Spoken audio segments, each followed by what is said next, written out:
Welcome to Weapons Grade Radio. Oh yeah, it feels good. Weapons Grade. Weapons Grade Radio. Weapons Grade. Weapons Grade Radio. Due to mature subject matter, viewer discretion is advised. You crush your enemies, see them driven before you, and they hear the lamentation of their women. Yeah. So, we are back. I'm back myself because I don't have another co-host yet, which is my fault. I'll take the blame for that. My other co-host and I, we didn't really have a falling out. I just think I don't know. Stuff happened. He moved on. I moved on. But now by myself. I really need somebody else here with me. But for now, I'm just going to do it by myself. Like Joe Rogan in the Joe Rogan Experience. Not like he needs any advertising from me. But I do really admire that guy. And I'm also extremely jealous because every single show, it just seems like he's gotten to the point, you know, I've for myself, I can see like the winning formula is you have a couple of guests on your show that will get you a lot of ratings. And then once you have a lot of ratings, more people want to be on your show. So it's kind of like a perpetuating wheel of like having amazing people on your show. And I don't have any ratings right now. I probably have like, I don't know, 13 people listening to me from India and Norway or something like that. So I don't have anybody on the show yet. That's really interesting. So I'm going to try and line that up. The topic I want to talk about today, and I also want to say it's good to be back. It's been months and months since I've been able to record a podcast, and I am really excited to be back. I had some technical difficulties, and with I have a Behringer Xenex Q 1202 USB mixer. It's a cute little mixer. It's nothing like mixers that I use when I do sound or whatever in certain churches, but yes, that's correct. I do go to church, and I love doing sound in churches. But it's a little tiny thing, and it's only got I think 8 channels. But it's great for what I'm doing here. It helps me make my voice sound good for that. But, you know, I was really having some real bad sound issues, and it was crackling and whatnot every time I adjusted any of the knobs, and it drove me crazy. So I was sending it back into Behringer, and you never know if these people are really going to stand behind their products.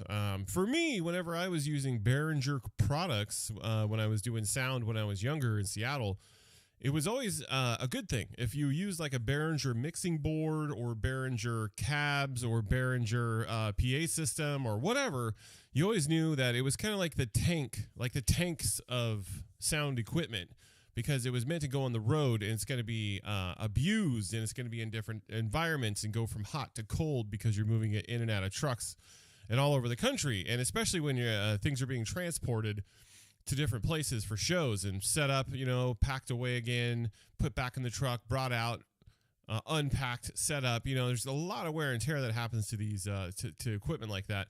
And Behringer was always one of the main pieces of equipment or brands that we knew that we could count on, and it could take a lot of abuse and keep on ticking. So anyways, my Behringer mixer, it's not the same thing. It's just meant to be used around the house. It's a USB, so it can go directly from inside of the mixer into the computer, which is great.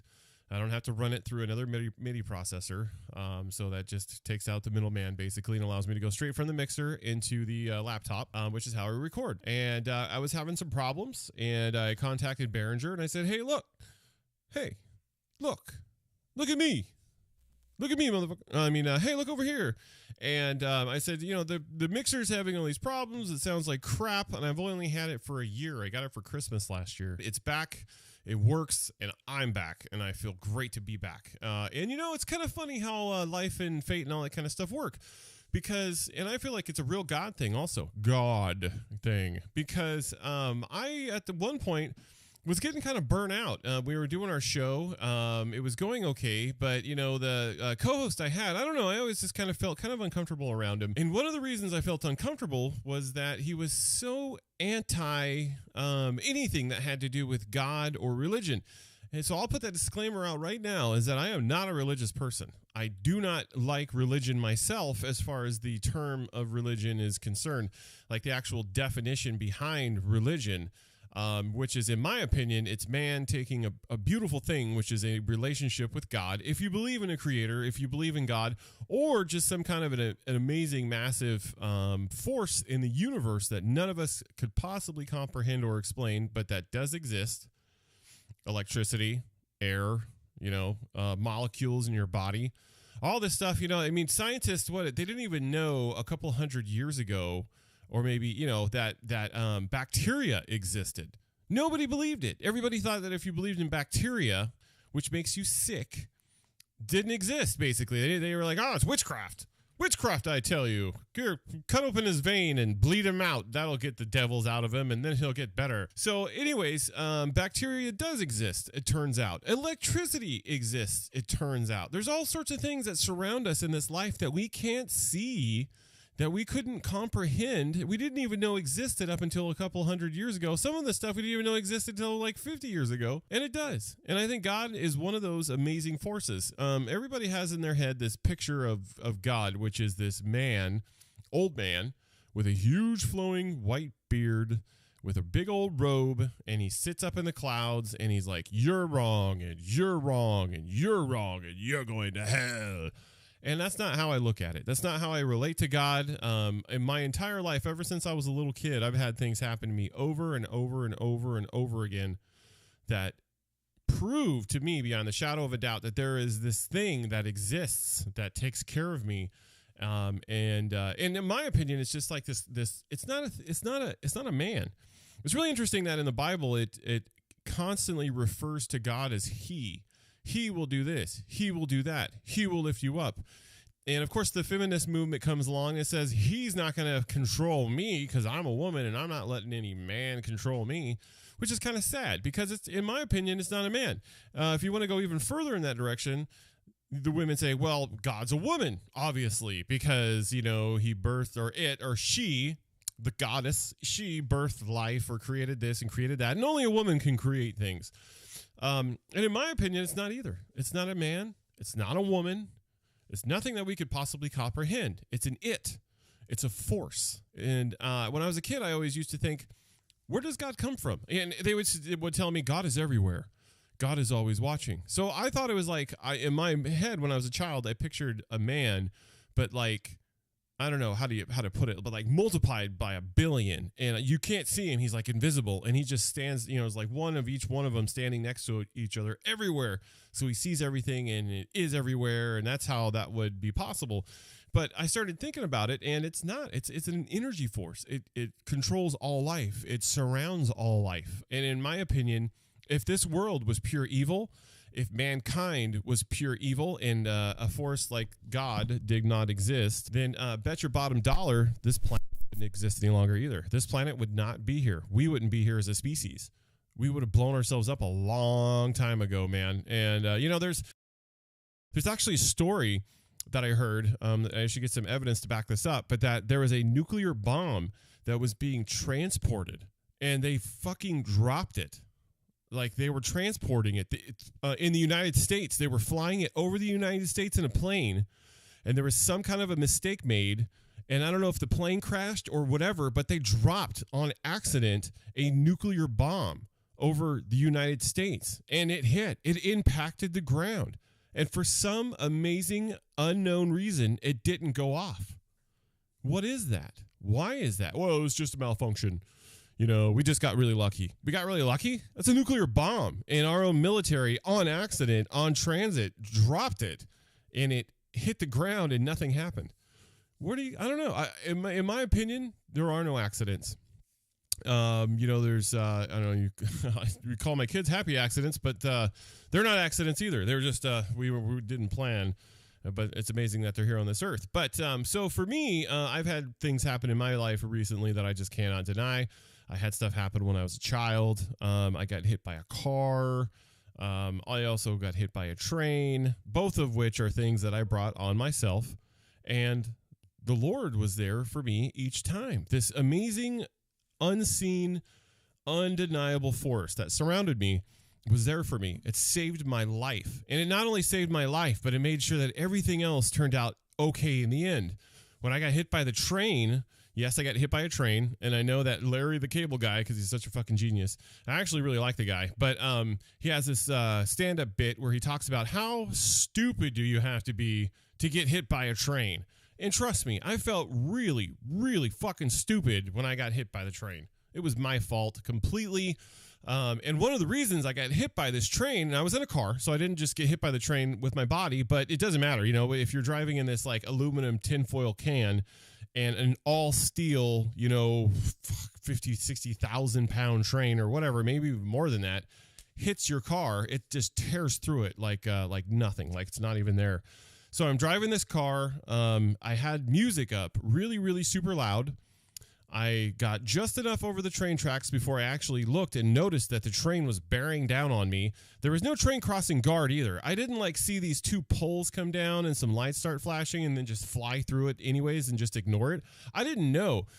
These train tracks didn't have any trains go through this town ever in the daytime. And the reason the train never went through in the daytime is there was no train crossing guard warnings.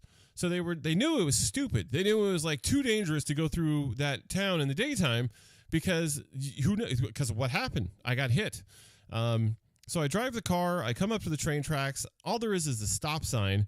I didn't even notice. I had the music up super, super loud. And I'm mentioning all this, and I'm mentioning the music as well because I'm actually going to talk about that in just a little bit here. It's actually Christian death metal.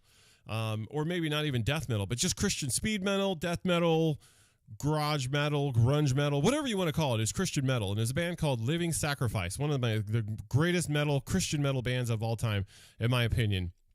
And I was driving and I had it up super, super, super loud. And so I didn't hear the train horn. If I would have heard the horn, I would have been like, oh my God, what is that? And I would have stopped. But I didn't hear the horn until it was too late. So I drive in the car and I did a California stop. It's funny how they blame these kind of stops on Californians. But it's where you come up to the stop sign and I was going slow and I almost came to a stop and I just kind of looked both ways. And instead of fully stopping, I just let my foot off the brake and continued through. And by the time I heard this over the, which is this Christian metal I was listening to, I look over to my left. And not 20 feet away from me is a massive freight train. And and this is the other thing, I could have probably gotten out of there. If I would have just hit the gas and accelerated through, I would have gotten just far enough to where the train wouldn't have hit me and it would have been a close call. And I would have been like, oh my God, I just cheated death. Instead, I did what any human being on the planet would do in the same situation. I mean, how many people have actually all of a sudden, within a 10 or 15 second period of time, looked to their left and knew they were going to get hit by a train? What would you do? So I slammed on the brakes. The first thing I did, the first reaction you have when there's some kind of a major trauma that's about to happen to you in a car is you hit the brakes. So I hit the brake.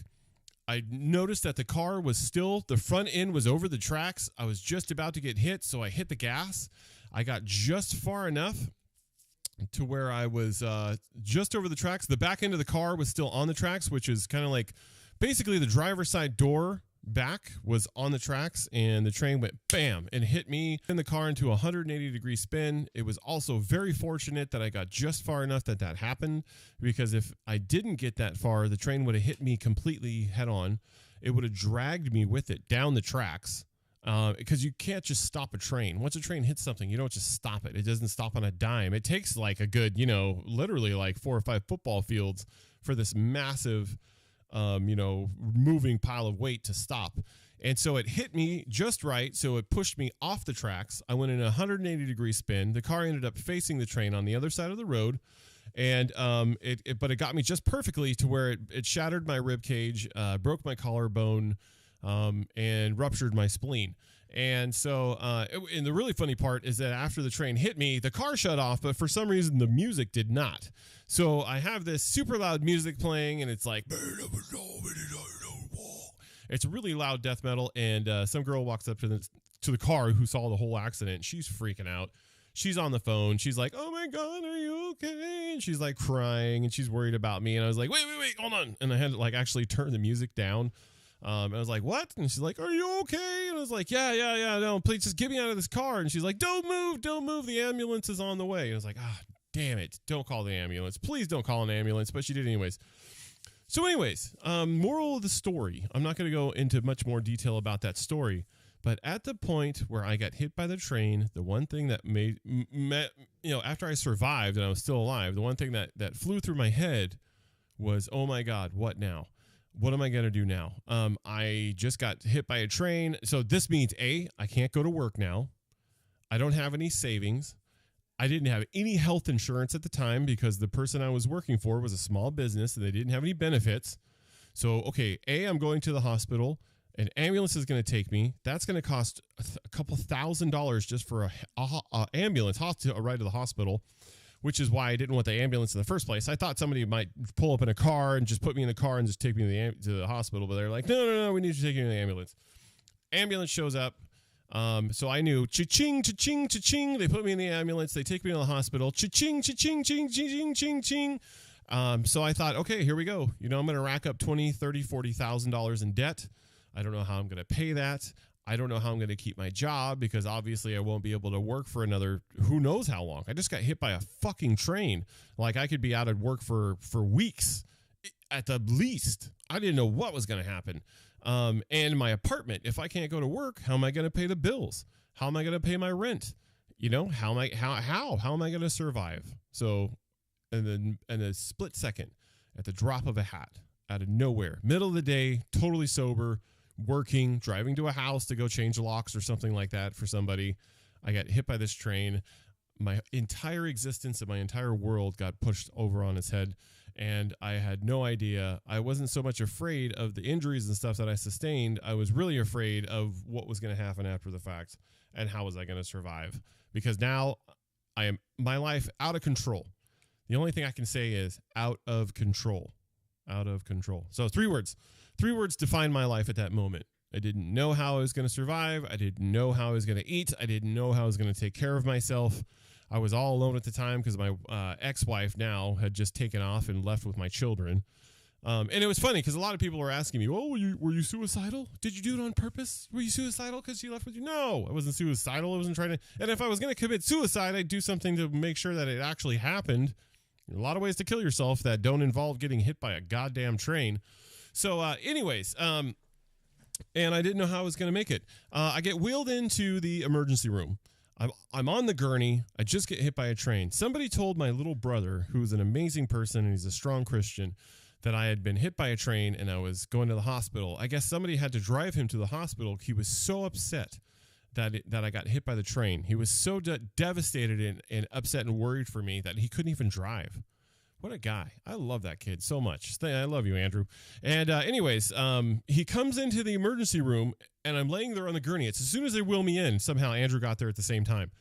And, I got the little neck brace on. I'm strapped down. I can't move. I'm still in a lot of pain because they hadn't given me any morphine or anything yet.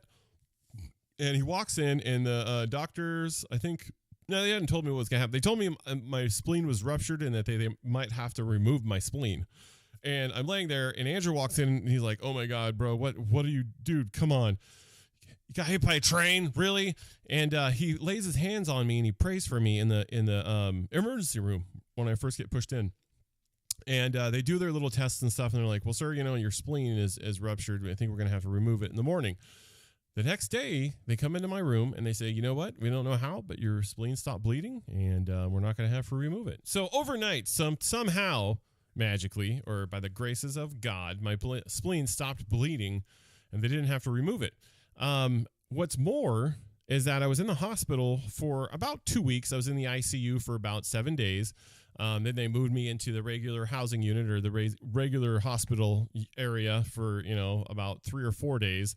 I walked around at one point when I was able to walk because I had been in a bed for literally 10 days or something like that. I finally get up. I'm kind of hobbling around and I'm looking around me and there's all these sick, depressed, and in pain people just going through such hard times. And I thought to myself, I need to get out of here. This is not for me. A, I don't need this kind of care anymore. And B, somebody's waking me up every couple hours to check on me, meaning I'm not getting any sleep. I'm miserable. The food is terrible. And if I just go home, I'll be comfortable at home. I'll be able to relax at home and and get better. So I ended up discharging myself, going home, and just kind of toughing it out at home. And within literally 3 weeks of getting hit by a train, I was back at work.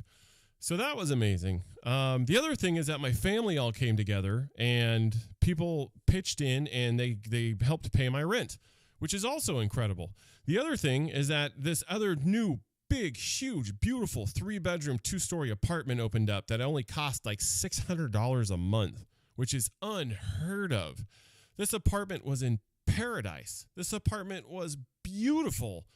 And I screwed it up. But at the time, anyways, and it opened up and they said, hey, do you want it? It was just one of me. And I was like, yes, please, I'll take it.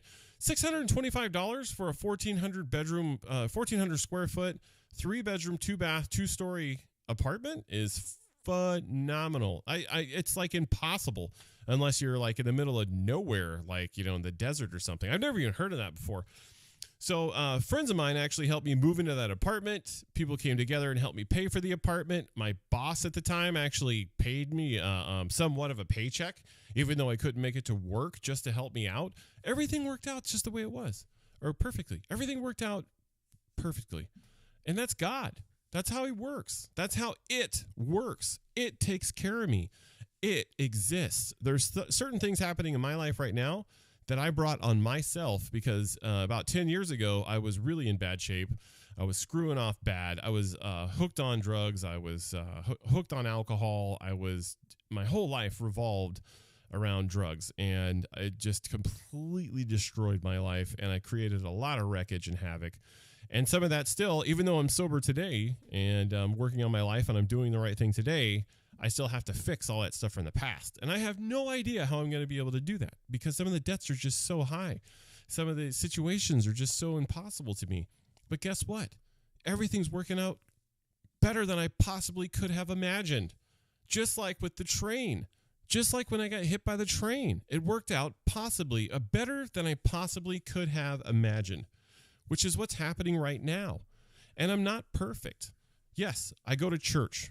Yes, I do sound at church. And you know what? I really wonder sometimes, and I worry. I worry about the people that I go to church with hearing this podcast because I like to curse. I don't like to censor myself. I don't like to act like I'm somebody I'm not. And when I go to church, I don't act like I'm holier than thou and, oh, I'm so pious and, oh, everyone look at me and, oh, my hands are raised to the Lord and, oh, I run around speaking in tongues, which I do, but, you know, I don't run around, you know, and just yelling stuff out and just speaking just praying out loud and flopping around on the floor and making everybody believe that I somehow have a stronger connection to God because I do these ritualistic things that, you know, that they don't do or maybe aren't comfortable doing. It's bullshit. It's complete fucking bullshit. And I know for a fact that my God, my Lord, doesn't ever forsake me or leave me just because of some of my bad habits, because things get taken care of anyways. I believe in God. I believe in the Lord God. I love God very much with all of my heart. And if I go to church, it's because I want to worship the Lord and I want to learn and I want to be a better person. I don't go to church so I can feel better about myself. I don't go to church so other people will think I'm better than I am. I don't go to church so other people will think I'm holy and I'm so great. And, oh, here comes Christian. He goes to church on Sunday. He must be a good guy. Because I've met some real pieces of shit in church. Real pieces of shit. And I'm not saying this church that I go to now, which I'll leave nameless, because I don't want people also thinking that, you know, guys like me, basically guys like me are all that go to this church. You know, maybe if you think I'm some kind of a hypocrite or whatever, you know, because I say fuck, shit, bitch, ass, pussy, that I'm not worth God's time or I'm not holy enough or I'm not worthy enough to go into a church. It doesn't matter. I don't go in there and talk like this because it's not right. It's not polite around, you know, these kind of people. They don't socially accept it, and it's not okay to curse in this church. And honestly, one of the reasons I really do like this is because sometimes I'll be talking to people after church in the, you know, outside area in the foyer. We're having our cookies and, you know, drinking our coffee and kind of, you know, having some fellowship and stuff after the service. And somebody will let a little curse word slip. They'll be like, yeah, man, I was doing this and that guy was really being an asshole. Oh my God, he just said asshole. We're in church. That guy just said asshole. Anybody else hear that? No, it's not like that at all. I just look at him and like, yeah, you know what? That guy was an asshole. It doesn't mean that we're not there to worship God. That has nothing to do with it at all. So for me, God is real. God is alive. I go to church for my own personal reasons. I don't go to church to be religious. I don't believe in religion. In my personal opinion, I think religion is the cause of all sorts of wars. It's the reason that people kind of distort having a personal relationship with God, which is what it's all about. It's about us reconnecting with our Creator or whatever it is, and appreciating it and loving it. It's kind of like, if your parents gave you everything, they brought you into this earth, they give you everything, they take care of you, and you just turn your back on them and say, fuck you. I mean, it's kind of like doing the same thing to God, in my opinion, when you're like, God doesn't exist. I'm too smart to believe that there's something like a God that exists. I'm too much of a smart person. I know for a fact there is no God. You can't see it. You can't smell it. You can't touch it. Well, guess what? You can't see or smell or touch electricity either. Can you see or smell or touch air? And without air, we cannot live. It's not possible to live as a human being without air. So, yes, I believe there's a God. There are a lot of atheists, quote unquote, out there. They're not bad people. Just because they don't believe that there's a God doesn't mean they're bad people at all. And if anything, I would think that they would strive to be better people in order to prove to the rest of the world that atheists aren't bad people. And because they want to prove more than anything that they are, that you don't need God in your life in order to be a good person, which is true. So I guess that brings me to my next point. Come on, Christian, get to the fucking point.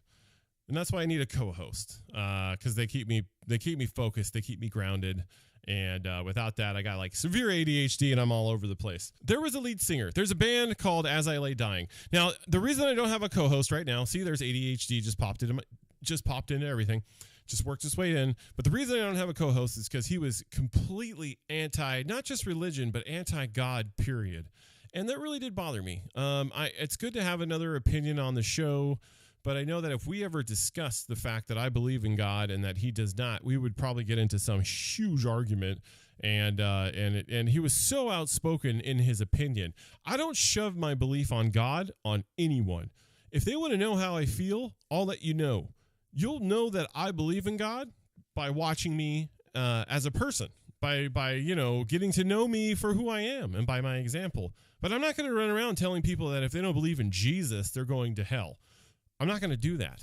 I just don't believe in that. I believe, how can there be, 50 or 60% of the world's population created by the Creator, by God? They worship God, but they do it in different ways. The Muslims worship God. The Buddhists worship a God. All sorts of different religions all kind of point to one all-knowing, all-seeing, all-encompassing spiritual force. The Indians, even the Indians back in the day, the Indians, for God's sakes, they didn't have like big, huge churches built all around them that people were like, oh my God, the church is so huge. That's where God lives for sure. Not at all. God is everywhere, everywhere. I think there's more of a presence sometimes when people get together and worship together because they all believe in a great, the Great Spirit or God together. They all come together and they all worship together. So there's more of a presence. But other than that, the Indians didn't need these huge monolithic churches and these huge crosses and big PA systems and teleprompters and screens and like huge bands and music and all sorts of productive crap bullshit in order to know that there was a great spirit. They're out in the middle of nowhere. They're living on the plains as simple people living as one with the earth. One with the earth, not destroying it, but living with it, which is how I want to live someday. And they still believed in a great spirit. They still believed in it. They still believed in something like that, which amazes me. So anyways, back to my point. That's why I don't have a co-host. This show, in my opinion, is going to go in a different direction. I hope people understand the fact that I will speak the way I choose. This is my show, mine, and nobody else is going to tell me how I'm going to talk and how I'm going to relate on my fucking show. Other than that, I do believe in God. Now, recently I was on YouTube, and I think this story happened a while ago because the guy's already out of prison, but there was actually a band called As I Lay Dying, and this the lead singer's name is Tim Lambesis. I don't know if everybody else has heard of the band As I Lay Dying. As I Lay Dying was one of my favorite bands, actually. There was a point in time where I first moved to Portland, and I was homeless, and I was staying in a shelter, and I was going through a really hard time. I'm going to tell you all about what happened to the lead singer of this band. He actually, so the band was considered Christian. I never really thought of them as a Christian band. I thought their message was really positive, but I never thought of them as a quote unquote Christian band. I just didn't get that vibe or that feeling from them. But at the same time, the lead singer, I just found out, tried to have his wife killed. Or he actually was going to pay somebody to kill his ex-wife. So we're going to go ahead and take a break real quick. I'm going to play a little bit of music from As I Lay Dying. And after we come back from the break, I'm going to go ahead and explain what happened, why this man went to prison, and at the same time, what he says about God and all of his beliefs and whatnot now that he's out of prison. Because now he's I guess, quote unquote, a outspoken atheist. And he's out there spreading the word of atheism and saying, oh, there's no God. You know, you thought I was a Christian lead singer of a metal band. Well, guess what? Ha, ha, ha. I'm an atheist. And all the other Christian bands we ever toured with are all atheists as well. So all of them are fake, blah, blah, blah. And you know, the guy tried to have his wife killed. So I don't know, you know, how much weight I put into this person's word. But I'm going to go ahead. I'm going to play some of that music from As I Lay Dying. And when I come back, we're going to talk about the lead singer and how I feel personally about heavy metal that is termed Christian heavy metal. Christian heavy metal is a complete contradiction, in my opinion.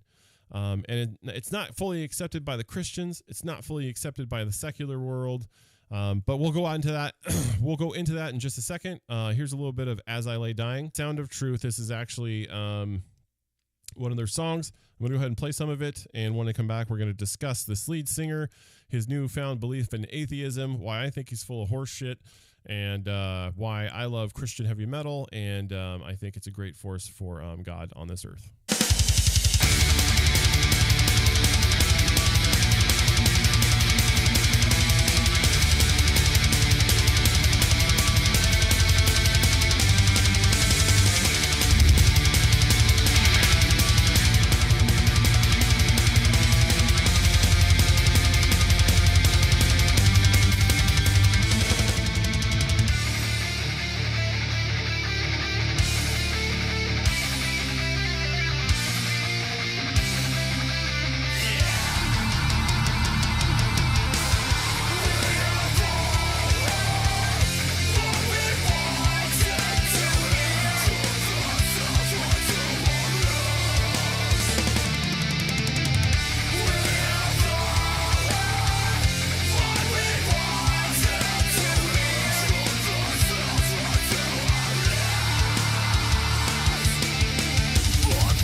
So that was As I Lay Dying. The name of that tune was The Sound of Truth. Even that sound, doesn't that sound nice? Doesn't that sound Christian? Well, I mean, actually, The Sound of Truth, it could be, there's a lot of bands that sing about, truth and the truth and this and that, and the world is a pack of lies and the government's a lies and the truth, whatever. So it doesn't necessarily mean they're Christian because the title says The Sound of Truth. I don't believe that in any way, shape, or form.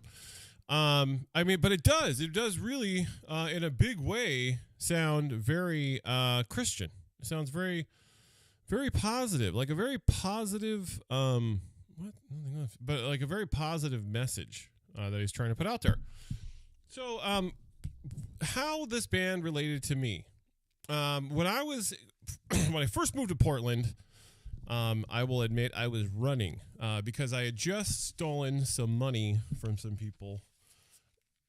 And in the process, I knew I was going to get in trouble. I knew I was going to go to jail. And it wasn't just because I was running. Let me just back that the fuck up right now and shut myself up. Because that's not what the main reason I left California when I did and came up to Portland was because I wanted to change my life. I was in bad shape, extremely bad shape. I hated myself. I couldn't look in the mirror. I didn't look in the mirror. Literally, when I would get dressed, I would look at the clothes. I know it's impossible not to look at yourself in the mirror or whatever when you're getting dressed, but I would look at my clothes and I would make sure that everything was straight and my tie was on and everything looked good, but I wouldn't look at my face. Like I couldn't look at my face. I couldn't look at my eyes because I was so absolutely ashamed of myself and how I was acting and at what point I was at and how low I had dropped and all this stuff. I lived in the ghetto. I lived in one of the worst ghettos in Sacramento, California. And Sacramento, California is a bad place in itself. It's not a totally bad place. I'm not going to just talk a whole bunch of shit about Sacramento because I still have my sister-in-law that lives there and I should say my sister and my nephews who I love dearly, and they're great. They're great people. So Sacramento does have really good people there. I'll admit that. But it's a rough place. It's a very rough place. Most of the time, it's really hot. Everything's dry. Everything's dead. And in my opinion, in the ghettos are some of the most violent ghettos on the planet. Right before I left the ghetto that I was living in South Sacramento over off of 65th Avenue, which is a bad neighborhood. I lived on a street called Odeya, and Odeya was the worst street in one of the worst neighborhoods in Sacramento or in the Sacramento area. I moved a week after I heard this huge gun battle happen. It erupted right outside of my window. Which told me, A, you need to get the hell out of here now before you get killed. And B, life was just such in the toilet. I mean, I just thought it's now or never. I need to get up. I need to get out of here. I need to fix my life. I need to leave this place. And, God allowed me to do that, which is just mind boggling to me. So I thought I had money. I had like $400 or $500 or $600 or something like that. And in my mind, that was going to be enough to get to Portland, to get a room for rent somewhere, somehow, go to some shitty motel or something like that and rent a room for the week, get a job and make some money and get back on my feet again. Of course, at the time, though, I was drinking heavily and, I had a drug problem and all that stuff. So I ended up spending like half of the money that I had on the way to Portland, just on like booze and like food. And like, I thought it was just this big old party and everything's going to be great once I get to Portland. So I get to Portland and I even got a job like a week after I got to Portland, but I was in such bad shape still that I got fired from that job like 3 days later, which is amazing to me. It was a God thing. So even though I screwed up and I stole money from some people and I ran and I didn't tell anybody else where I was going, I knew I needed to change my life. I knew I needed to change now. I had to leave. I had to change my environment to change my life. I'm a big believer in sometimes you just got to go. You just got to move somewhere else. You got to do something else and do whatever it takes to change your life and change who you are. And sometimes a change of scenery because you can be a different person. In Sacramento, I was this person. Everybody knew me as this person. And in Portland, nobody knew me. Nobody knew who I was. It was a totally new beginning. It was a new start. And I got to be a totally new person. So I moved to Portland. I'll never forget. I thought I had enough money for this big plan of mine. I spent most of it on the way there. After I got there, I spent some money. And I remember I was in a hotel room. The night that I got there, I was in a hotel room and I had like $150 left to my name. And I knew for a fact that wasn't even enough for like a hotel room for a couple of nights. And what am I going to do now? Where am I going to go now? How am I going to get out of this? I have no idea how. I ended up meeting some lady on the street because I was like baffled. I didn't know where to go. I had no one to turn to, nowhere to stay. I ended up meeting this lady just by chance. And I was like, hey, do you know if there's any place, you know, where they have resources for homeless people? Because I think I'm going to be homeless. And she was like, yeah, honey, here, I know where to go. I'll take you there. And she took me to this place, which is a place for resources. You can take showers and do your laundry and that kind of stuff. And it turns out that after she took me to that place, we go to the park. I got us a couple of beers. We're sitting there drinking our beers. We start talking. We start talking about God. Now, this is a thing to really keep in mind. We were drinking Steel Reserve, sitting in a park, talking about God. You know what I mean? So for all you fucking people out there that think, oh, if you curse, God, the Lord's going to abandon you. If you don't do this, this, and that, if you don't go to church every Sunday and every Wednesday, if you don't dress a certain way, if you don't look a certain way, if you don't talk a certain way, if you don't keep yourself from saying certain words, then the Lord's going to abandon you. The Lord will have nothing to do with you because you did not follow his law. That's a man's law. Fuck you. That's not my law. That's not my God. Now, I think there are certain aspects of being a decent human being that you need to follow. And yeah, there's certain aspects of believing in the Lord and appreciating God and worshiping God. And you know what I mean? Which in my opinion, worshiping isn't like, I'm so afraid of you, Lord. Please do not kill me. It's just saying, I love you. Thank you. Thank you, God. Thank you, Lord. I love you. That's how I worship the Lord when I sing. And that's what I like to be a part of. I like to do sounds at churches because I don't do sound at a church or go to church because I'm afraid of the Lord at all. Because I figure, you know, if you were on like a deserted island and there was no churches and it was just you think God cares any less about you? Just because you can't walk through the doors of a church and sit down for 2 hours and let, you know, the pastor teach you his message and you're not singing with other people and going through that ritual, do you think God is going to care for you any less? No, not at all. It's got nothing to do with it. I think you'll get a closer relationship with God if you go, you know, if you hook up to a certain church, and you'll be able to learn more if you get to hear from a certain pastor that you really like and you believe his message. And the other thing is, just because you're a pastor or just because there is a pastor saying something on a pulpit doesn't make him right. He's still a man. He's a way more educated man, and he's got a greater understanding of the Bible and the force that we know as God and Christianity, because that's what they do for a living. And that's what they've dedicated their lives to. But at the same time, it doesn't mean everything he says is right. You can't put him up on a pedestal like he's better than everybody just because he's a quote-unquote pastor. Anyways, back to the point. I met a lady. She ended up letting me stay with her and her boyfriend in their house, so I wasn't homeless for like the first 2 weeks I was in Portland, even though I should have been. I ended up getting a job at the Plaid Pantry, which is just unbelievable because I was only here in Portland for like 2 or 3 days. I filled out an application and they hired me, which is amazing.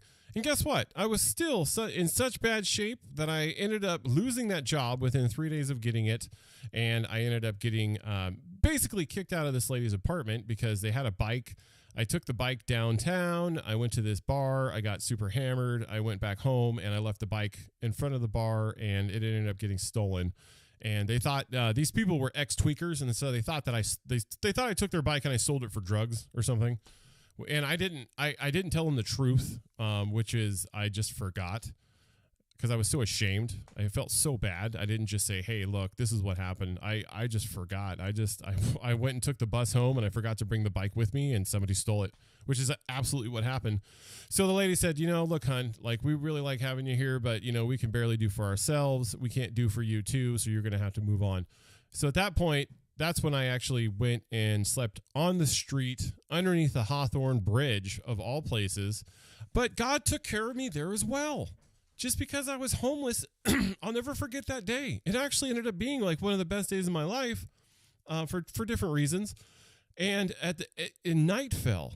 And I didn't know where I was going to go. I didn't know where I was going to sleep. I had no blankets. I had no bedding. I had no place to sleep. And this is Portland. This is the streets of Portland. There's so many homeless people in Portland that you got to be careful. Danger lurks around every corner in some places just because of, the unpredictability of the environment sometimes. And so I walked down Hawthorne to this Burger King, which is at the end of Hawthorne, which is, kind of close to the industrial district. I sit down. I notice a guy rolling a cigarette. There's two guys actually rolling cigarettes. The first guy, I was like, hey man, I was like, do you have a smoke I might be able to bum off you? And the guy that I didn't ask, who had this mustache, he was kind of gruff, he was clean cut. There's no way you would have known this guy was homeless. His name is Dan. Anyways, he was like, well, you just asked me for a cigarette. And I was like, no, man, I didn't ask you. I asked the other guy. And he was like, oh, okay. And so he kept rolling his cigarette. And I don't know how, but me and this person named Dan ended up talking. And we ended up talking about God, of course, right? So here's me in Portland, not knowing where I'm going to go, not knowing where I'm going to stay, where I'm going to sleep, how I'm going to eat, or anything. The first night that I'm ever truly, truly homeless and on the streets. And this person, I just end up by chance, right? Quote unquote. No, it was God. I ended up being led to this guy named Dan. We started talking about God and how we both believed in God. And Dan was a heavy drinker. He was a smoker. He was a cusser. But he had a real heavy faith and believe in the Lord and in God. And we started talking about that, and we hit it off. And we talked for like an hour or two about God. And then at the end of this conversation, he goes, are you homeless? And I was like, yeah, I think I am. And he's like, all right, well, so am I. So don't worry about it. Guess what? Me and some other guys are, some people, we're camped over here underneath the bridge. I'll show you where to sleep. I'll show you how to get blankets. I'll show you where to get food. I'll show you where to get, where you can get shave and get toiletries. I'll show you how to, where you can get free showers and wash your clothes. Don't worry about it. We'll make sure you're okay. Bam. Wow. How amazing is that? I made myself homeless. I had a chance to get off the streets. I had a chance to work and to get back on my feet, and I blew it because at the time I was still in bad shape. Just because I left California and Sacramento and came to Portland didn't mean I was a different person. And that's the first time in my life that I realized it doesn't matter where I go, I bring me with me. Anywhere I go, I have to change because the environment, changing my environment helped me change, but I had to change completely in order to really change. So anyways, I ended up sleeping under the bridge. This guy took care of me. God took care of me. At one point, I went and I slept in a shelter. Sleeping in a shelter is maybe one step above sleeping on the street. You roll a mat out. It's in this huge room. There's like 50 other homeless guys in there with you. You don't know where they've been. There's bed bugs everywhere. I'll tell you what, if you never experienced a bed bug in your life, it's the nastiest fucking thing ever. Bed bugs are so disgusting. And they're blood sucking. So they suck your blood and they only come out at night. So as soon as you fall asleep, they come on your body and they bite you in the middle of the night and you can feel it. So you would be sleeping in one of these shelters, or I would be sleeping in one of these shelters. I'll never forget one night I was sleeping, I was dead asleep, and all of a sudden this sharp piercing pain on my forehead just brought me to. It woke me up like immediately, and it was a bed bug who was biting my forehead. It was fucking disgusting. So one of the ways I got through being in that shelter, here we go, wrapping the story up. I know I love to talk, is As I Lay Dying. I would listen to the band As I Lay Dying. This other guy who was in the shelter, he was actually in their drug and alcohol program, said, you know what, man, I don't need my iPod. Do you want to use my iPod at night while you sleep? Because I don't need it at night, and if I ever need it back, I'll just ask you for it. But and he said, of course, give it back to me in the morning. I don't want you taking off my iPod. But I was like, yeah, thank you so much, because I was sleeping in a room with 50 other guys, meaning there's like 10 or 15 of them are heavy snorers. They're farting, they're burping, they stink. Guys would come in and they hadn't slept in like 3 or 4 days, or they'd be like dead drunk. So when if you ever heard a man fall asleep or pass out when he's dead drunk, they snore like the fucking roof off the place. They could tear the paint off the walls where they're like, and you just have to sit there and listen to it all night long. And I couldn't sleep. So he let me use this iPod, and one of the bands that was on his iPod, I'll never forget, was As I Lay Dying. and I would listen to them at night, and I would actually fall asleep to that music at night. And it helped me so much. It helped me through such a rough patch in my life.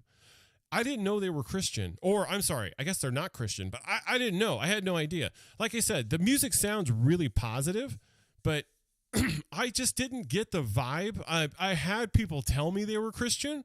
Oh, you know, this is a Christian band? You know, these guys are Christian? You know how many times I've heard that? I think they're Christian. Like growing up my whole life, when you're growing up in the church, it's either you're a Christian band or you're secular. Either you're Christian or you're secular. And everybody would like hear these secular artists, quote unquote, and be like, oh, I think he's a Christian because, you know, he has a song that talks about Jesus. Kanye West has the song Jesus Walks, which is an amazing song in my opinion. It gives me goosebumps when I listen to it. But he's not a fucking Christian. You know what I mean? Like he's not by any stretch of the imagination a holy man. He just believes in Jesus and made a song about Jesus. But that doesn't make him a Christian artist. Same thing with these guys. Just because you have Christian lyrics or lyrics that sound like they're Christian doesn't make you a Christian band. Just because your lead singer sings positive or whatever lyrics doesn't make you a Christian band.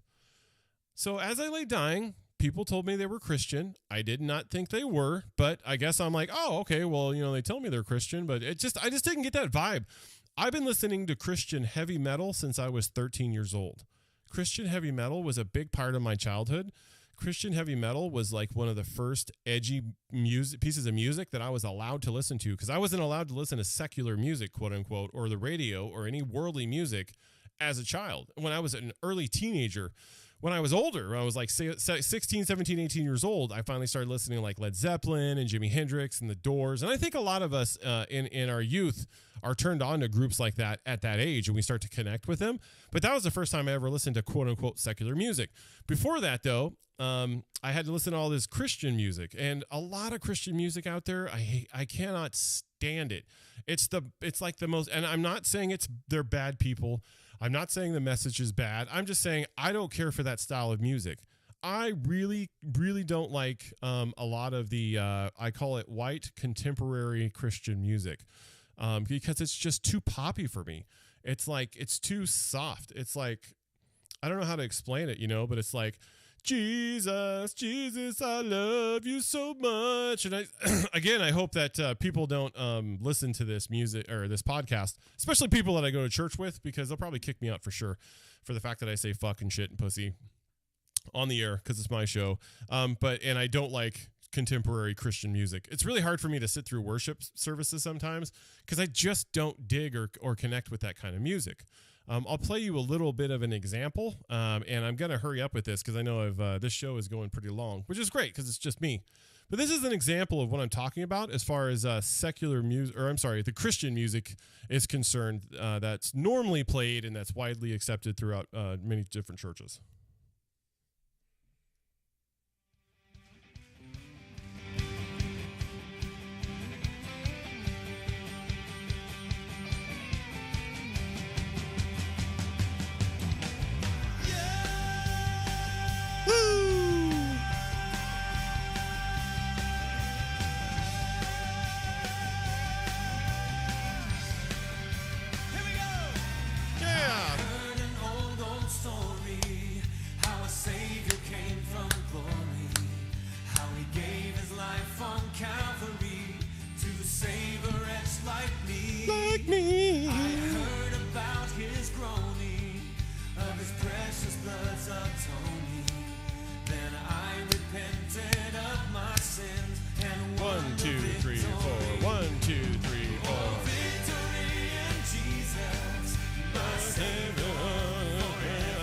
Here.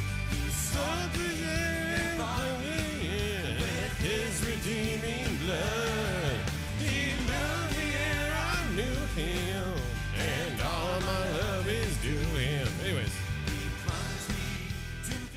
so that's what I'm talking about when I talk about contemporary Christian music. And I hope God doesn't kill me when I sleep tonight, or Jesus strikes me down because I'm making fun of this music. And I hope anybody who might listen to this podcast, hopefully they don't, that I go to church with, thinks that I'm making fun of Jesus. I'm not making fun of Jesus. Jesus doesn't care, I don't think, that I'm actually talking about this subject. I don't relate with that kind of music. It is way too upbeat. It is way too poppy, and I just don't get it. It kind of makes my skin crawl to tell you the truth. For me, I like to go to gospel churches because I relate to gospel music a lot more. I like the kind of like funkiness of it, and I like the singing, and I like the Hammond organs. And the only thing is that after they're done with worship service, you got to sit there for 5 hours. Their churches, it's predominantly black churches just have such long church services, and predominantly white churches usually go for like an hour, hour and a half. I don't know. That's generalizing, but it depends. Anyways, I don't really get along with that kind of music. I'll play you a little snippet real quick of the kind of music that I like, because this is the kind of Christian music that I listen to. This is the kind of Christian music that changed my life. The first time, this is a band called Mortification. Mortification is one of the heaviest Christian metal bands I have ever heard, and they were one of the very first. There was a lot of different Christian bands at one point. Some of them, to name a few, real quick. You got Tourniquet was one that I listened to when I was a kid. Tourniquet. You had Mortification, Bloodgood, One Bad Pig, Deliverance, X-Toll. Let's see. No, they're a newer one. There's Bloodgood, Deliverance. Let's see here. Disciple. What else is in here? White Cross. Although White Cross was really one of the more cheesy kind of like 80s rock bands. Now, every time I say Christian heavy metal, the one thing that people say first is, oh, yeah, you mean like Stryper? God dang it. Fucking Stryper. Fuck Stryper. I fucking hate Stryper.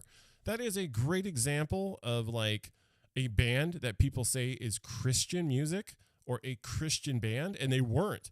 I heard from people that lived in LA during the era of Stryper, and they would see these guys in the band of Stryper getting into limousines, doing coke, and hanging out with like hookers and stuff.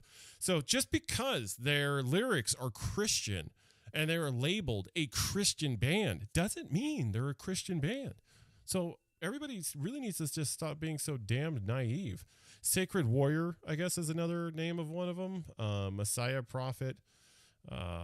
Seventh Avenue. Oh, Seventh Angel. I used to listen to Seventh Angel a lot. I really like Seventh Angel.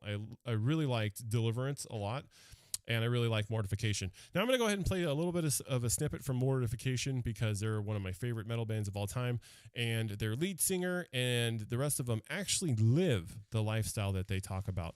They talk about it in their music, but they live the lifestyle. He says he's a Christian. He preaches during his concerts, and he lives his lyrics. When he says he's a Christian, he doesn't just do it so he can make money in the Christian market. I think one of the things this lead singer of As I Lay Dying says is that most of the Christian bands that tour the Christian circuit are really atheists. They don't believe in God, but they call themselves Christian bands to get on the Christian bandwagon and make music. Here's a little bit of a clip from one of my favorite Christian metal bands of all time, Mortification. And this is a great example of a band that not only preaches Christianity, but actually lives it at the same time. The lead singer's name is Steve Rowe. This song in itself is named Nocturnal Creatures. And in my opinion, it is one of the greatest metal songs, not just Christian, but one of the greatest metal songs of all time. Here you go.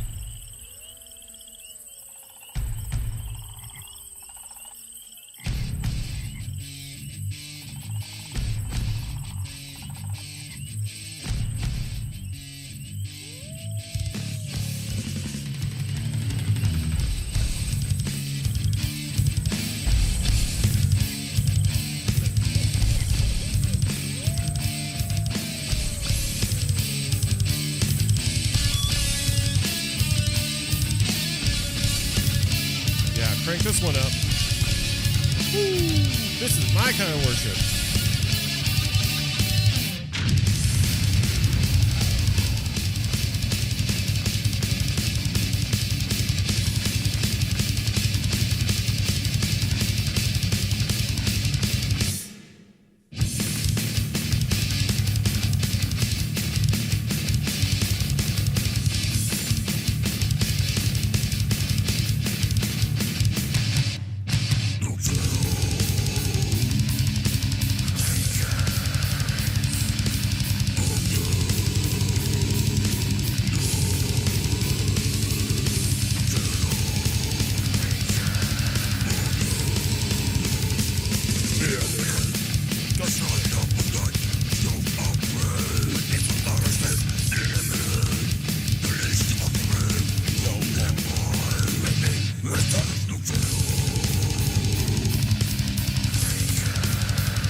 Anyways, we're going to go ahead and stop that because I think it's like a 6 or 8 minute long metal song. But you can see what I'm talking about. Well, the first time my mom ever heard me play anything like that, she flipped out. She thought she was like, what is that? Shut it off. It's terrible. I was like, Mom, it's Christian music. It was the first kind of music I was ever able to buy at the Christian Bible bookstore. I haven't even seen a Bible bookstore in a long time. And it's probably because I live in Portland, or in that area anyways. You'd think there'd be one out here, but there isn't. We would go in there and they had these CD players and you could listen and you could sample the music. And we'd sit there and sampling the music and stuff. And we'd be getting all these dirty looks and stuff from these older, like church ladies and whatnot that would be like in there looking at, DeGarmo and Key and Brian Duncan and artists like Amy Grant. And they'd hear it probably coming out of our headphones. And it would just be like, and if you look at the artwork, there's skulls and there's, red writing and like spider webs. And they're scary looking album covers, but they're all very poignant. And that somehow has like flourished. The weirdest thing about Christian heavy metal is how much it's flourished. It's grown. There are some incredible Christian death metal bands out there today. Becoming the Archetype is one of my favorite bands of all time, and their musicality is amazing. And those guys came from the Mortification and other bands. They basically are spawned from these other bands. These bands in the 90s, I think, late 80s, early 90s, really did revolutionize music. And just to say Christian death metal is like a contradiction, a complete contradiction. The Christians don't like Christian death metal because they say it's too heavy, and anything that sounds like that could not be Christian. The secular world doesn't like Christian death metal because it's Christian. Secular death metal, they hate Christian death metal. I've had, I don't know how many metal fans just say there is no such thing as Christian heavy metal. It doesn't exist because just the two words, Christian and metal, together completely contradict each other.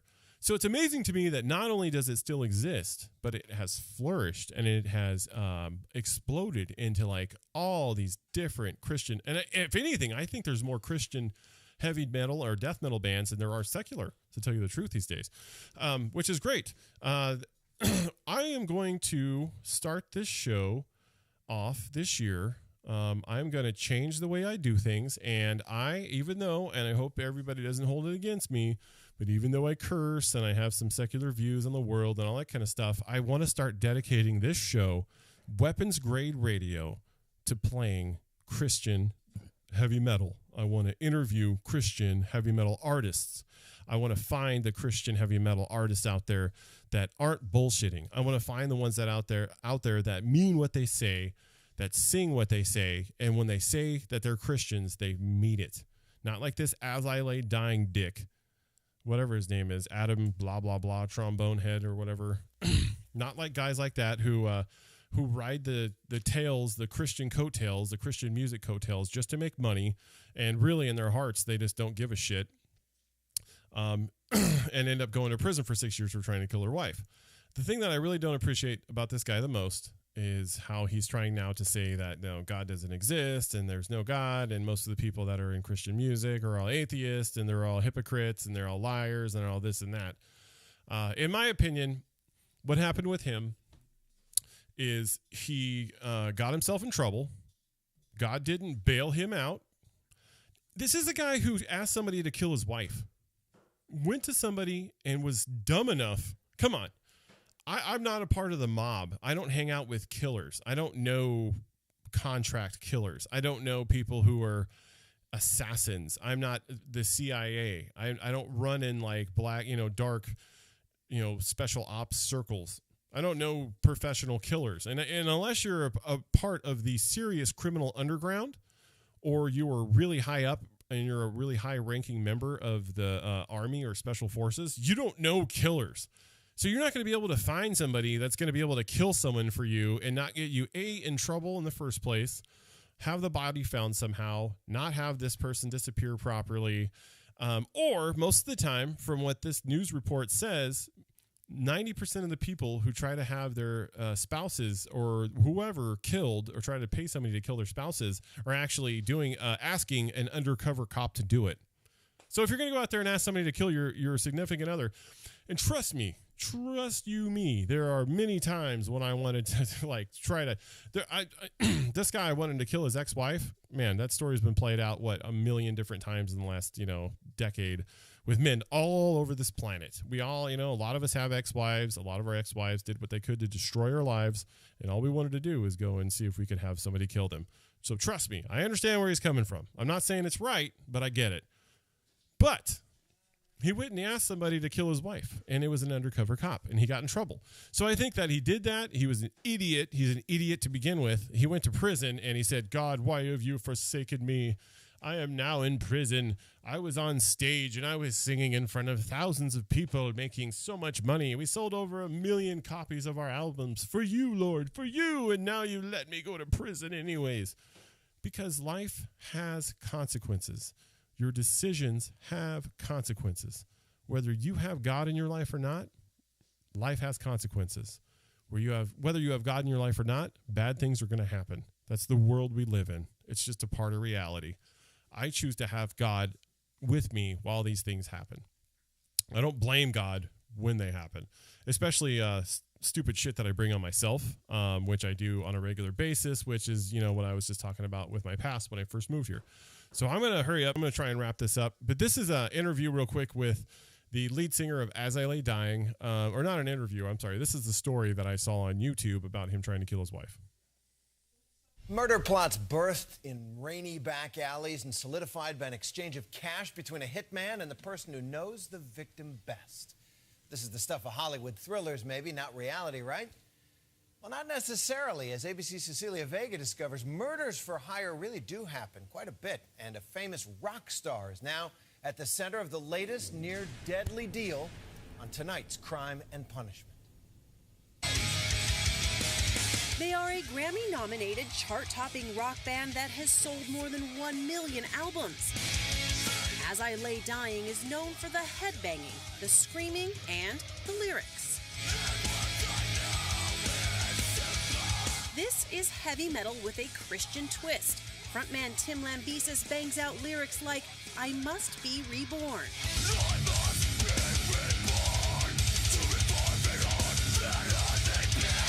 But what a quick fall from grace it has been. That's Lambesis in a prison jumpsuit, accused of doing something very much against his religion, hiring a hitman to kill his estranged wife. I find it very sad that if somebody professes to be a Christian and then allegedly does something like this, then they don't have those values or they've gone astray. What possibly could have led this devout Christian rock star astray?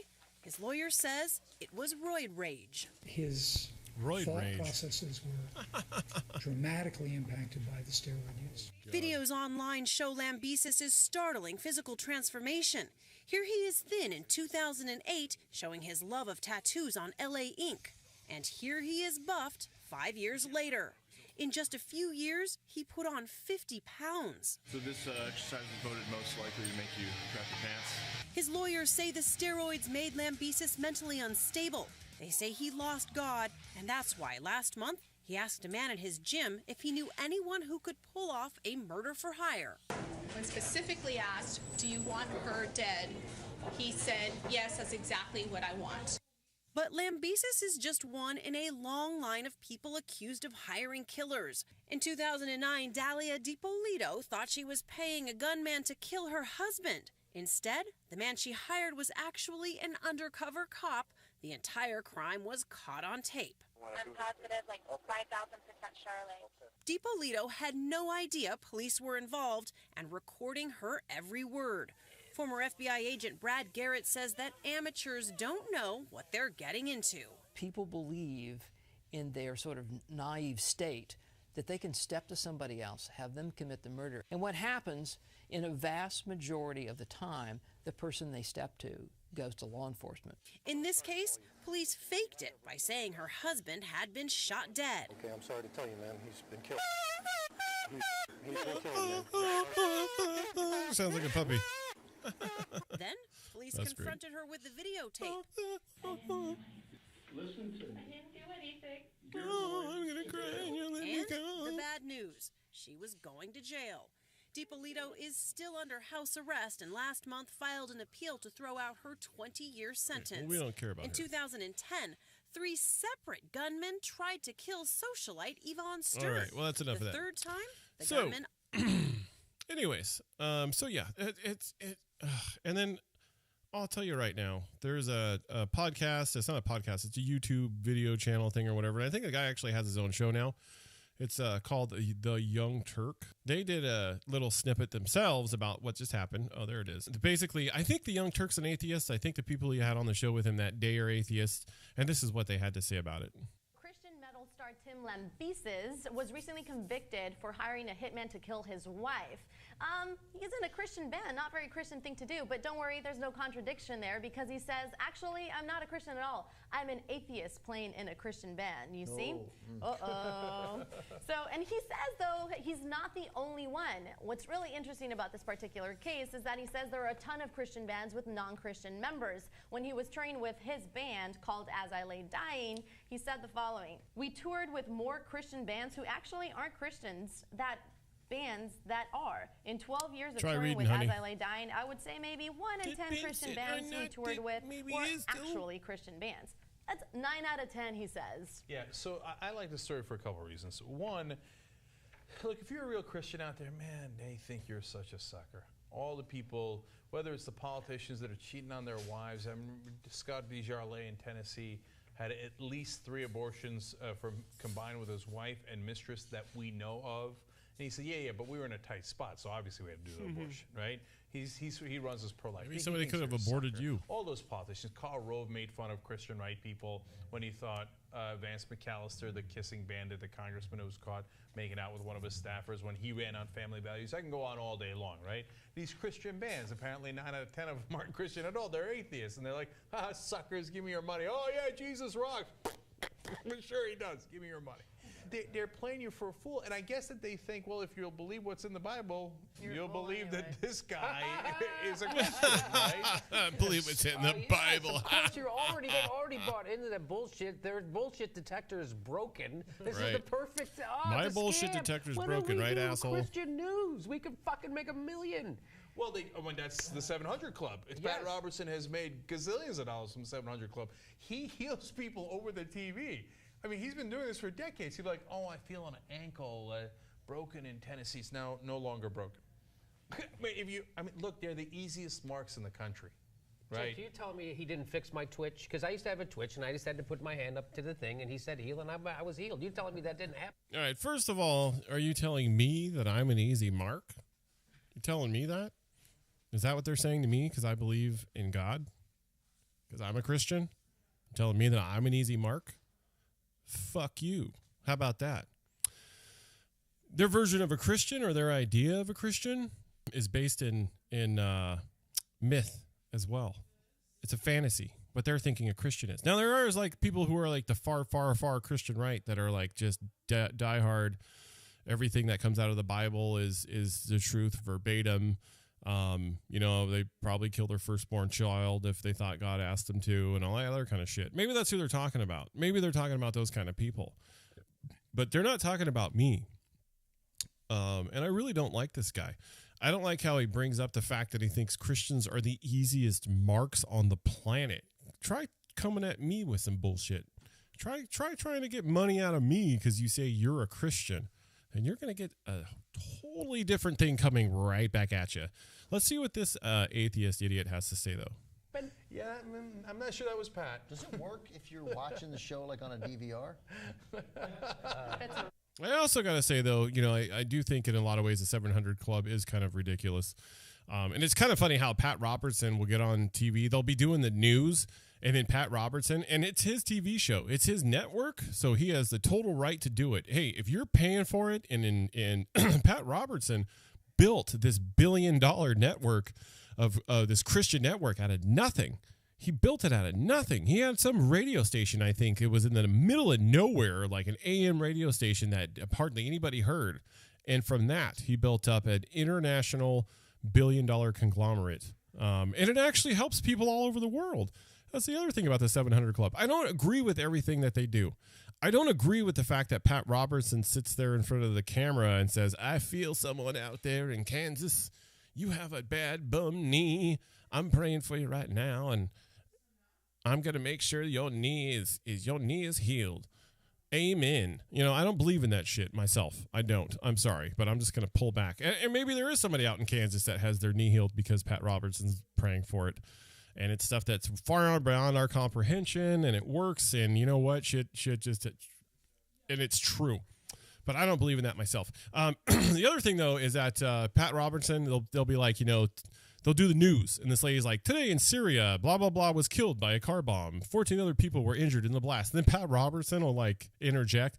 Well, I'll tell you what, I just think those Muslims, they just can't get it together, and it's wrong to kill people, and blah, blah, blah. And they'll say, like, some kind of news story about the president or about some American politics, and he'll, like, interject. All of a sudden, they'll put the camera on him, and it's like this 75-year-old man giving us his kind of skewed opinion of what's happening in the world. So that part's funny, but the 700 Club at the same time does help a lot of people. But let's hear what else they have to say about this whole subject. Yes, it does. That's really funny. It is a miracle shakes, etc. But and then I'm Christians. Also pissed at this guy, 'cause he only lets us know he's an atheist when he's busted for attempted murder.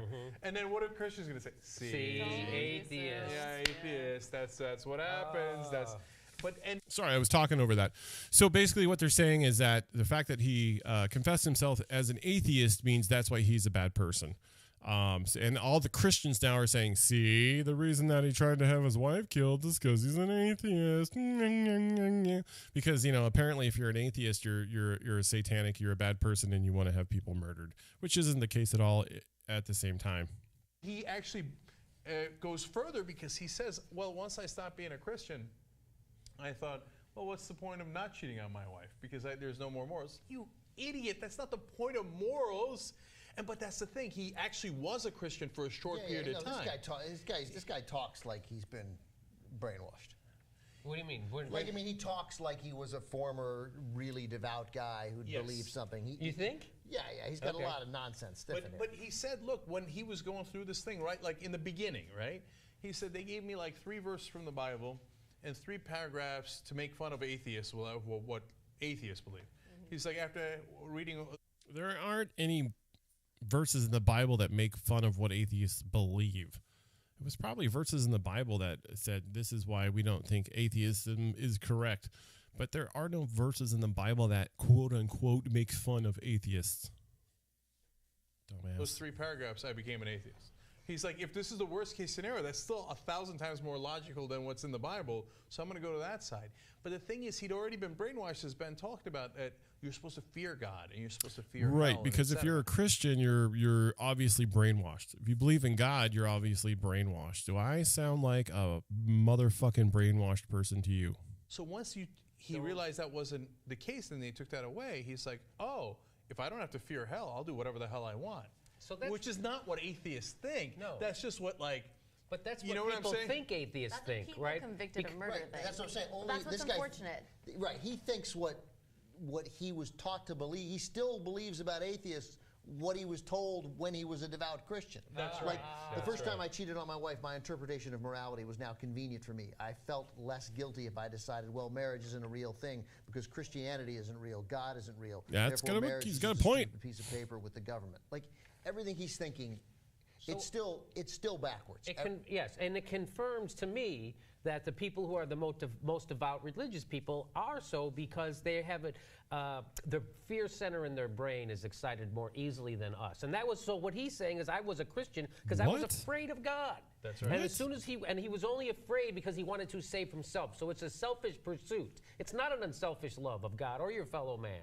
So it's all about selfishness. And as soon as he wasn't afraid of God, well, then why wouldn't I cheat on my wife? Well, because you're a dick if you cheat on your wife, because you'll hurt her feelings, because it's now being dishonest to her. You're wrecking the trust that she has, and you won't have a relationship anymore. That's why, and that's what atheists think. You don't have to be a Christian to understand why fidelity in your marriage could be a positive.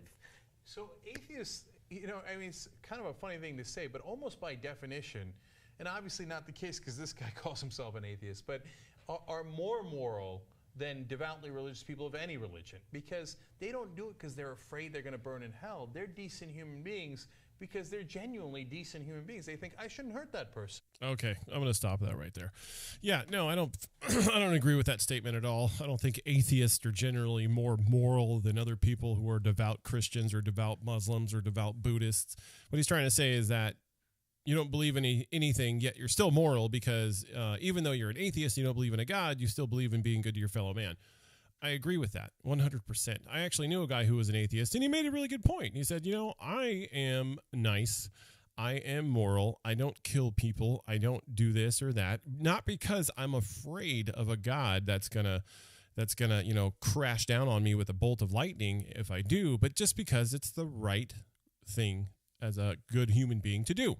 And I totally agree with that. But on the other hand, as a Christian and as a person who believes in God, I believe that I am exactly the same. I'm not afraid of God. I'm not afraid. I'm not afraid that God is going to come out of the heavens and strike me down if I say the word fuck, obviously. Or if I say the word shit, piss, cunt, asshole, whatever. I can't say cunt, though, because my lady hates it when I say that. But I love God. And I know God loves me. It's like this eternal force in my life that has never once let me down. I have a relationship with God. I thank God for what I have. I thank God for what I've been blessed with. And I feel much love and gratitude towards God. Now, if I broke the law, if I tried to have someone kill my ex-wife and I went to prison for it, I'm not going to blame God for that. I'm going to blame myself. And I'm not just going to flip the switch and all of a sudden become an atheist. But the guy just sounds like an idiot, period. The lead singer of As I Lay Dying sounds like a goddamn moron in the first place. And that's, Tim Lambesis sounds like a jackass idiot. He really sounds like a moron. How many artists do we know? How many lead singers do we know that are jackass idiots and morons? Oh, so many. So many. And I think it's because they don't live in the real world with the rest of us. They tour. They sing. They get paid ridiculous amounts of money. They have favor. They get into different places that we could never possibly even imagine about getting into. They hang out with interesting people. They get to travel. I mean, they do anything they want. Their life is like a dream. And so, in my opinion, they're not based in reality. They're not with like the rest of us. To rebuttal the Young Turk or whoever that asshole is that he has on there that he's interviewing, I'm a moral person because I know it's the right thing to do. I'm not a moral person because I'm afraid. Oh, I'm afraid of God. That's not how I live. I love God. I have respect for God, and I have respect for my fellow human beings. I'm not going to cheat on my lady because it's a horrible, wrong thing to do, not because I'm afraid of God. If anything, I know God's going to forgive me. I don't think God really treats, us as humans, whatever it is so far above our everyday sins and everyday goings on here on this earth, that I think it's really a lot of the things that we treat seriously, and we're like, oh, you're going to get in trouble. God's not going to love you. Oh, you're going to be judged for sure someday. It's not the case at all. It's never the case, as a matter of fact. There's people who probably never stepped foot in a church in their life, and they might have gotten to heaven anyways, if heaven exists. So I'm not afraid of God. I love God. I'm a moral person, not because I'm afraid of God. I don't think atheists are better people because they're moral, even though they don't have a God to, quote unquote, be afraid of. I think the lead singer of As I Lay Dying, whatever, you're an atheist now, but don't be running around talking about certain Christian metal bands who really do live it. They live what they preach. They're not backstabbing morons like you.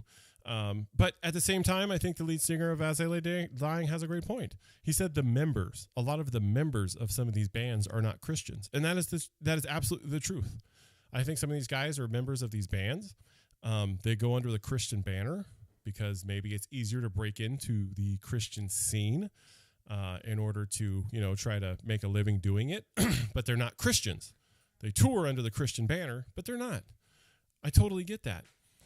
So my show, the rest of my show, I'm going to start dedicating to Christian heavy metal. This has been a really long show, and I'm sorry. I hope whoever listens to this actually listens to it all the way through, because I am announcing that the direction I am going to take this in from now on is going to be exposing Christian metal. Hopefully, we're going to get to interview some Christian metal artists. It's not just going to be about Christian metal because there's so much other stuff going on in the world, but that's going to be a big part of it. Weapons Grade Radio is now going to be dedicated, a large chunk of it anyways, dedicated towards playing and discussing and interviewing Christian heavy metal bands in order to try to find who the real Christian metal band artists are. Who are the real Christians? That's what I want to know. This amazing movement called Christian death metal that's changed my life and that's affected thousands because people can relate to it and you still get that positive message out.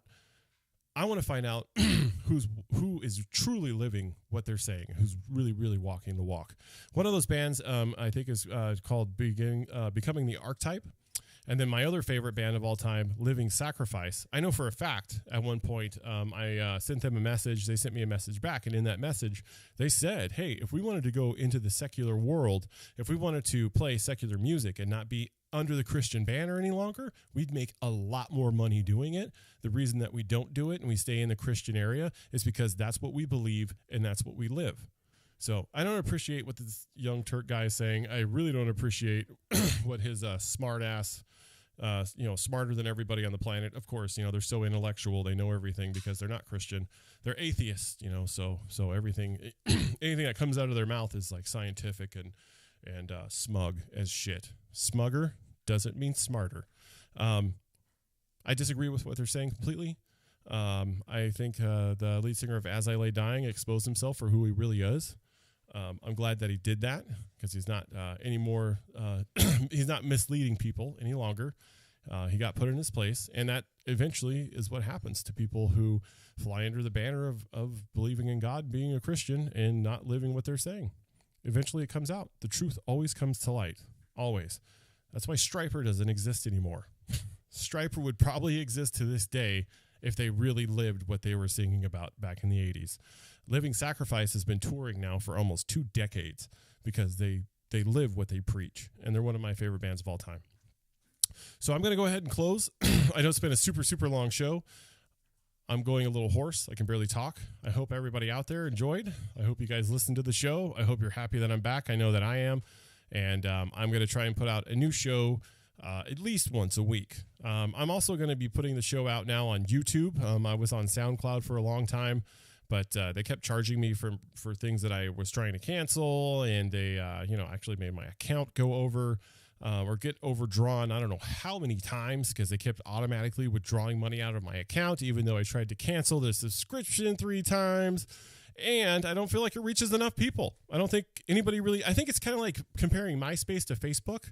Nobody really goes on SoundCloud. Artists and stuff go on SoundCloud, but regular average Joes, they like to go on YouTube. They can access my stuff much quicker on YouTube, and it's free. Ha ha ha. That's the best part.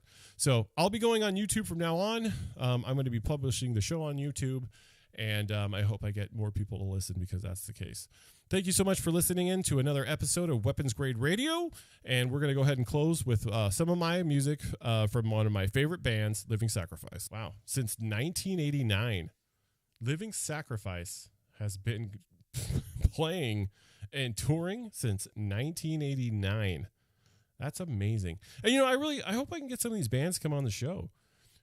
Even though I curse and I kind of speak my mind, and there's some aspects of being a Christian and the way some Christians live it that I don't agree with, I really hope I'm still able to get some Christian bands, some real, true living the life Christian bands on my show.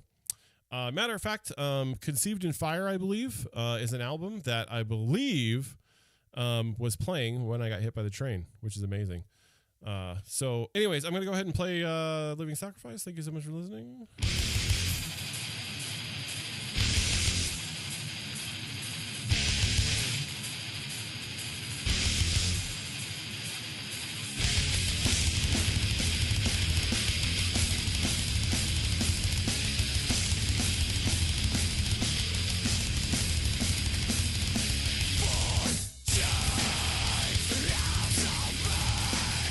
That's Christian music. Thanks for listening, everybody. Weapons Grade Radio. Hear you next time.